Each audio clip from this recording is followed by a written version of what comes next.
उस वैसाखी मैंने सिर्फ एक इंसान नहीं, एक बुरी कहानी बचाई थी। मैं आज भी उस वैसाखी को भूल नहीं पाया। लोग कहते हैं कि वैसाखी खुशियों का त्योहार है, लेकिन मेरे लिए वो दिन हमेशा एक सवाल बनकर रह गया। अगर मैं उस दिन उससे ना मिलता तो क्या होता? सुबह का समय था, सूरज जैसे आज कुछ ज्यादा ही चमक रहा था। खेतों में सरसों ऐसे लहरा रही थी जैसे हर पौधा नाच रहा हो। ढोल की आवाज दूर दूर तक गूंज रही थी, ढक ढक धूम धूम। गांव के हर घर में खुशियों का हलचल थी और मैं भी उसी भीड़ का हिस्सा था। लेकिन मुझे नहीं पता था कि आज मेरी जिंदगी बदलने वाली है। माँ ने आवाज लगाई, जल्दी उठ, आज गुरुद्वारे जाना है, देर हो जाएगी। मैं जल्दी से तैयार हुआ। दिल में एक अजीब सी खुशी थी। हम गुरुद्वारे पहुंचे। चारों तरफ भीड़, कीर्तन, लंगर की खुशबू, हर कोई मुस्कुरा रहा था। लेकिन उस भीड़ में एक चेहरा ऐसा था जो मुस्कुरा नहीं रहा था।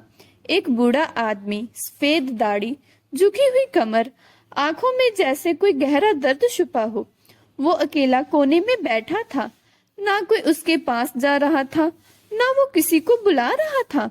पता नहीं क्यों मेरे कदम अपने आप उसकी तरफ बढ़ने लगे। मैं उसके पास गया और धीरे से बोला, बाबा जी, आप अकेले क्यों बैठे हो? उसने मेरी तरफ देखा। उसकी आंखों में इतना दर्द था कि मेरे दिल की धड़कन रुक सी गई। वो हल्का सा मुस्कुराया, लेकिन वो मुस्कान सिर्फ दिखावे की थी। पुत्र, उसने धीमी आवाज में कहा, हर वैसाखी सबके लिए खुशियां नहीं लाती। मेरे दिल में एक अजीब सी घबराहट हुई। क्यों बाबा जी? उसने गहरी सांस ली और फिर जो उसने कहा, उसने मेरी दुनिया हिला दी। आज से 10 साल पहले इसी दिन मैंने अपना बेटा खो दिया। मेरे हाथ कांप गए। वो खेतों में काम कर रहा था।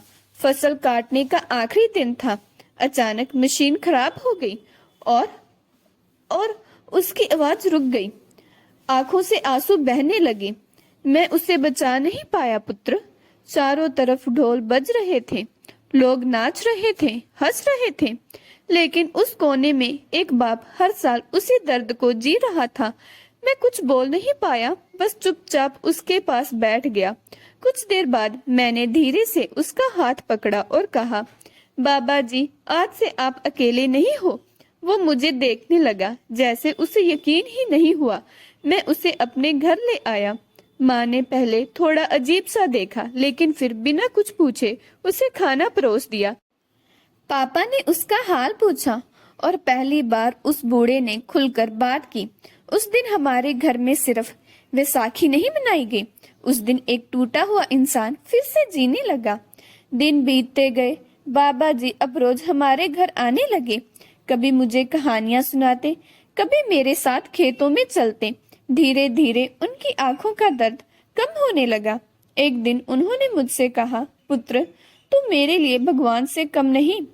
मैं मुस्कुरा दिया, लेकिन अंदर से मैं समझ चुका था। कभी कभी हम किसी की जिंदगी में वो बन जाते हैं जिसकी उसे सबसे ज्यादा जरूरत होती है। समय बीतता गया और फिर एक दिन वो दिन भी आ गया जिससे मैं हमेशा डरता था। बाबा जी बहुत बीमार हो गए। मैं उनके पास बैठा था।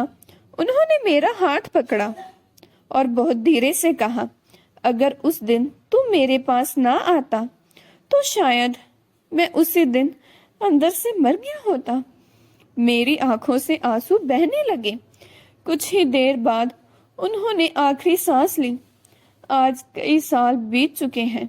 हर साल जब वैसाखी आती है, लोग ढोल बजाते हैं, नाचते हैं, लेकिन मैं हमेशा उस कोने को देखता हूँ जहाँ वो पहली बार बैठे थे। मैं वहाँ एक दिया जलाता हूँ और खुद से एक ही सवाल पूछता हूँ, अगर उस दिन मैं उसके पास ना जाता तो क्या वो आखिरी वैसाखी भी अकेले ही गुजार देता? अंतिम संदेश, त्योहार सिर्फ खुशियां मनाने के लिए नहीं होते। कभी कभी ये किसी की जिंदगी बदलने का मौका भी देते हैं। अगर आपको आसपास कोई अकेला है तो इस वैसाखी उसके पास जरूर जाना। दोस्तों, उम्मीद करती हूँ आपको हमारी कहानी पसंद आई होगी। कहानी पसंद आई है तो वीडियो को लाइक करें, चैनल पर नए हैं तो चैनल को सब्सक्राइब करें और हाँ, नोटिफिकेशन बेल को ज़रूर दबाएं ताकि अगली अपडेट सबसे पहले आपको मिले। धन्यवाद।